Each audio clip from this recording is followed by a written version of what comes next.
الله الرحمن الرحيم وعشر كيني waxaanu kaga hadli doonaa qaybta forex-ka orda waxaanu leenahay sanad channelkan inaad subscribe tirahdaan like-tana saartaan cashirka waxa aan maanta kusoo qaadan doonaa xoogaa yara eegi doonaa qaybta binary-ga saa wada taqaanaanba binary-ga ama digitalka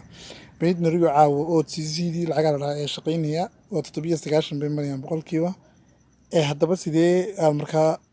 aad yacnihii uga samayn kartaa guul lacagtan yuurada ayay bal eegaynaa allahu mustacaan lacagtani waxa weeyaan waxa aan samaysanay indicators ku tusaya markaa saddexdan line oo markaa salka iyo bayga ku kala tusaya waxa aan u baahanahay lacag ama halka sare gaadhay liidadka saddexda liidka sare cas gaadhay ama ka hoose gaadhay si aan markaa aan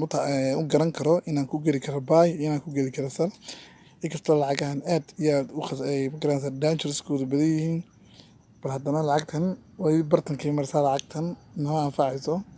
waxaanu geli doonaa Australianta iyo Canadada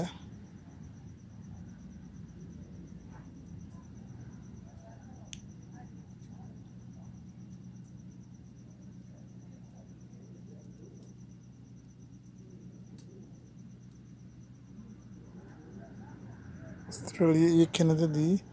xogaha daawadayaal internetka moodaa inuu yara culus yahay bal waxaan eegaynaa Ingiriiska iyo USD